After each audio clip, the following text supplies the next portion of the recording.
stories, man. You know I am Coach Trey Williams. I'm just gonna say Coach Ani because about 30 minutes ago I fumbled the name up. So Ani, Washed it. what's the last name? Umana. Okay, see that's why I didn't want to ask him. So anyway, Coach Ani, man, what's up, man? What up, Appreciate you coming. So hey, man, you wear a lot of hats in this game. You were head coach for homeschool, and you also have your own scouting service. Before we start talking about coaching, just give us a background about your basketball background, as far as like I'm a player, where'd you play at, and things like that. So I'm from Tyler, Texas. So I'm East Texas. East Texas. Texas. Okay. I had the accent, real bad East Texas accent when I came to Dallas. I kind of lost it a little bit, But in Tyler, I played at TK Gorman. It was a private school. Okay. And then I was like the 16th man at TJC. I was graduate to 2011. Okay. And then I went to UT Tyler, played like a semester. I was like, look, let me get my degree. Right. And keep moving. So from there, as a player, I did coach AAU or club ball when I was 21. Have our first 17U team, East Texas Ballers. Okay, that was you. That was me. That was you. I didn't know that. That's Okay, me. gotcha. Okay. Yeah, that's me. I don't think you had all this. I had none That's of why. this. Okay. I didn't know that. I was rocking Sperry's. I didn't know that. I didn't know that. I knew. I was like, who that? I ain't know. Go ahead. Right. So that was interesting, being 21, coaching kids that are 17, 18 years old, Right. 3 years older than you. So it was an experience. So coached there. I was coaching at my alma mater, TK Gorman, as well. Right. I was coaching the middle school. I actually got middle school coach of the year from private school. Oh, you did? I did. So you do know a little something. I know a little bit. You know a little bit. A little bit. So okay. Yeah, so from there, moved to Dallas. I interned at Future 150 as a scout because I saw they needed some interns. Right. So I just got in, had no idea. At first, when I did my first term, I was like, I don't ever want to do this. Right. I did not think I wanted to do any of this. Right. And so look, I'm here today. Man, and you know what? Man, look, we finna dig deep, man, because now you open another can of worms, man. And when was it where? And first of all, I want people to understand, man. Ani is one of those dudes that really got it out the mud, man. I mean, and what I mean by that, you really, like you said, you did a lot of interns for Future 150. You didn't ask for no handout. You connected with your mentor, Alan Branch, down the road. I know you did some things with him. But when was it? I guess at that moment when you said, you know what, I don't want to do none of this. I don't want a team. I just want to do scouting service, this, that. I mean, when did that light bulb click for you, I man? think it really hit. So when I got done with Future 150, I did work with Josh Woodson. He did the Lone Star spotlight. Okay, yeah, shout out to Josh. After I kind of got done with that, I realized like this is something I really want to do. Like Right. basketball. Like I knew I wanted to make a living off basketball, but I was like, I'm going to take the next step. Like I really want to commit to this. So after getting done with that and just kind of looking at everything, I was like, okay, like let's do this. Man, you just hit something, man. I mean, a lot of kids think that the only way to make a living off of basketball is to go overseas or go pro or whatever the case may be. I mean, explain to kids, man. I've been trying to tell kids, man, it doesn't matter if you go D1, D2, D3. There's other ways to make an income from the game that we play. Absolutely. So I mean, explain that. Absolutely. I think you got to use basketball as a vehicle to wherever you want to do. If it's basketball is a living, scouting, and it's hard to do it. As, Right. Running scouting service, running events, but it's doable. Right, you just got to get in. You got to make a lot of phone calls. You got to connect yourself with coaches, like especially in the live period, and you got to do a lot of free work at first. Right. I mean, Right. you got to do a lot of free work Yeah. when you coach. I mean, from in the high school ranks, sometimes they're going to bring you as a third or fourth assistant. Sometimes you're going to coach the freshman team. You got to work your way up. Right. And what I mean by free work, even when you coach in college and high school, is like you may be working way more hours than you should. Right. You may be taking kids to homes or open gym, you're doing free workouts and stuff like that. But when you put in the work, it all That works. pays off. So when you pulled up, so you say the day when you took a kid home, when there was, Coach, I ain't got no ride, but there's 6 cars in the driveway. When there's 6 cars in the driveway, and you like, man, what in the world? But all that paid off for you. All it paid off. I remember one time I drove to Laneville, Texas. When I was in town, I drove about an hour and a half. The kid said he didn't have a ride. Pulled up to his 5 cars. 5 car, man. Nah, who you telling, man? I got plenty of stories, man. I had the same thing. Kid told me he had a ride. You pull up to the 4 cars. And I was broke. I was broke. You know what I'm saying? Yeah, the couch is in the red. I understand. We all have been there, done that. For sure. So obviously you deal with a lot of coaches. You know what I'm saying? You talk to them because you got a scout center. Absolutely. They ask about variety, different players, or whatever the case may be. For you, what a lot of coaches don't understand Okay, and I'm talking about club coaches. What a lot of club coaches don't understand is like when a guy like yourself, because you do a camp, you still do, right? The 5-star camp. I do my 5-star report camp, and we cream of the crop. The cream of the crop. Lodestar top 100. But you know how it is when you throw a camp or a showcase, whatever. You have to kind of match those players up with the best of the best because coaches want to see that, right? Explain to the coaches that it's kind of just more of just signing up for an event and they hoping to get played on the main floor or whatever the case may be. Oh, like in tournaments? Tournaments or camps. Like if I want to sign my kid up right now, like at your camp, right? Yeah. I mean, I know you might do showcases, but you know, you might have like Third Kill and Robert on one team or going against each other, but I'm like, hey coach, I got a 6'8", I want him to go against Robert. Right. You know what I'm saying? I mean, and they gotta understand. I've got about 20. I'll have 20 requests for that. Right. Right. And so I'm not gonna please everybody. Right. So I'm gonna just match up positionally or talent or however way as best as I can. But the coaches gotta understand. I'm gonna work.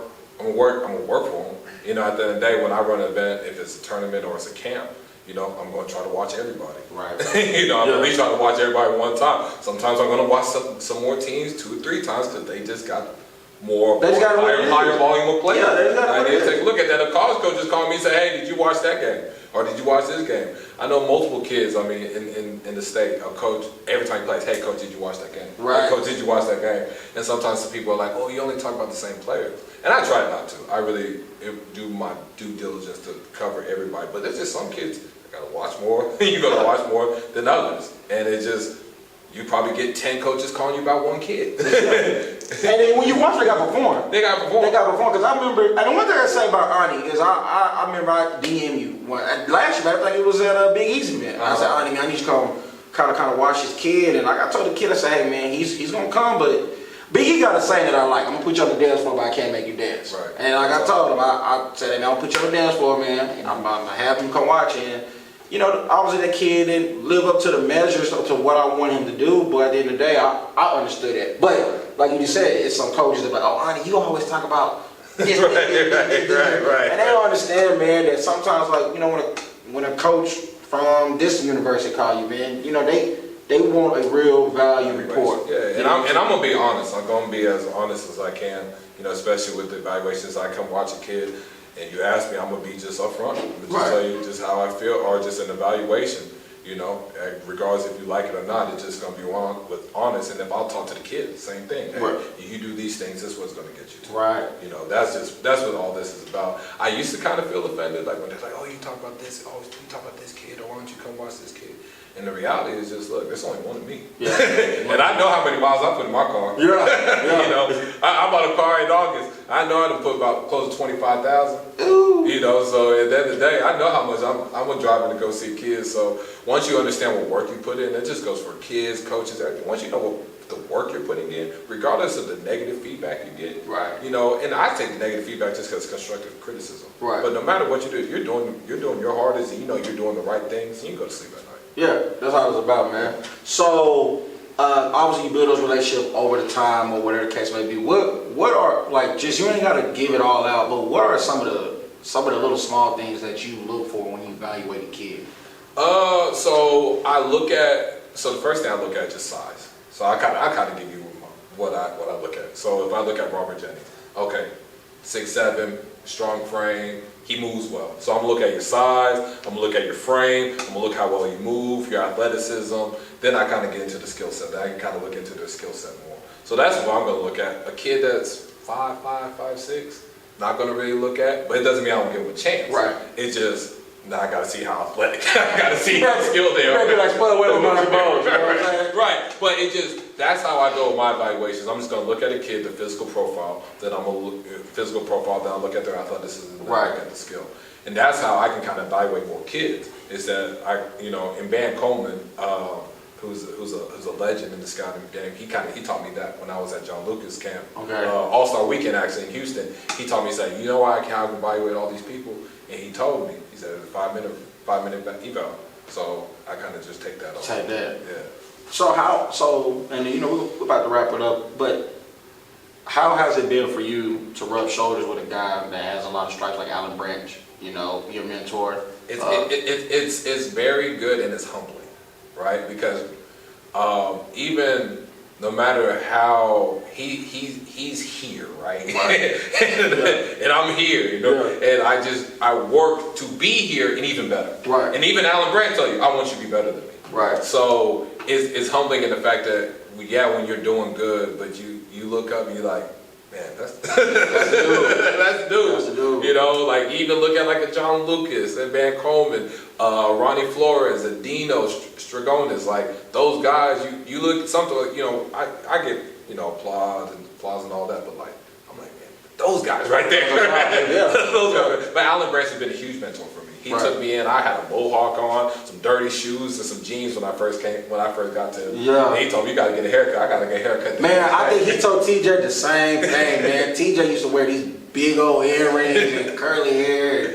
And I think he cleaned TJ. So that's shout out to Alan Branch, man. Shout out. Yeah, he gave me, you know, time to time. He gave me some inside pointers, whatever. Alan Branch, you know, he's a real. And he's still getting on my ass. I like it. I told him, you know, I said, hey coach, tell me the truth. Get on my ass. And he'd be like, hey, he keeps me up front. Hey coach, hey coach. I already know. Yeah. Hey coach. Hey, so real quick, man.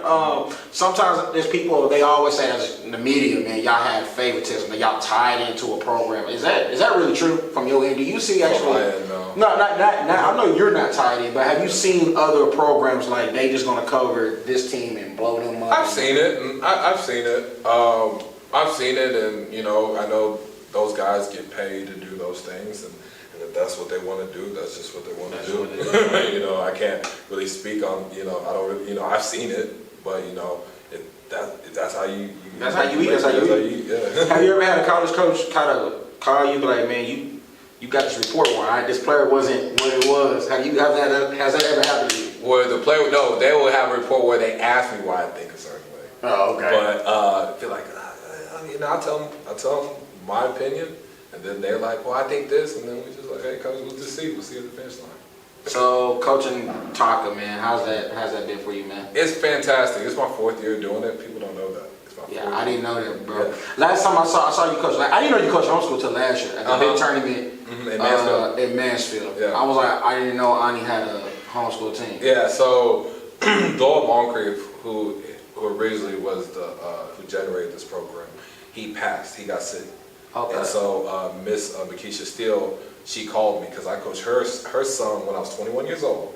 I coached her oldest son. Really? With East Texas Ballers. Wow. Because they would drive from Dallas to Tyler. So they're like, she was like, hey, can you come coach? So I thought it was just going to be like, I'm here for a couple months till he gets healthy, till Coach Doyle, because at the time he was just sick. Really? And, you know, I was going to be gone. Yeah. So unfortunately he passed. And then I just took on. I was like, man, do I want to coach again? I was like, I think I like this. So coaching Taka Storm, coaching kids is, you know what, it's done two things. It let me look at things in a different perspective, right? As far as just life and just, you know, kind of how you help kids, and it's also helped me become a better evaluator, right? Where sometimes you look at the points or the box score stats, and now I can watch a kid and I'm like, man, that kid's helping them win. Right. You know, that kid's doing a little thing. He's boxing out. He's diving for loose balls. He has stronger tanks. Like those type of things, I just love to watch. Right. You know, and I couldn't tell you prior to coaching those kids that that's something I would have really cared for. Right. You know, and that I love it. I love the kids. I coach Rob, Jason, Braylon, Tyler, all my kids. Like, you got a nice homeschool team. I appreciate it. Well, for you to be homeschool, you got. I think y'all gotta be one of the top homeschool teams in the country. Yeah. Right? So we're the best homeschool team in the country. I mean, we're the best homeschool team. It's not even close. And I know other homeschools are going to probably be listening to. Hey, we're the best one. We're the best one in the country. Well, you know, I got a block party championship. Y'all want to come over, kind of iron out with. Hey, tell them to come through. Tell them to come through. This team out of Memphis, team out of Oklahoma. I mean, they contact. They want to come down. They come down to Dallas. We'll play them. Okay, man. Look, man. I appreciate you taking your time and giving us some insight, man. A lot of times people don't know what goes on behind the scenes with that pen. And everything like that. And like I said, man, you're doing a good job on both sides, man, with your homeschool program and push these kids. And from a grassroots coach, I can personally say I appreciate you for you doing what you're doing in the community, man. So, hey, coach, it was a pleasure, man. Until next time, we out.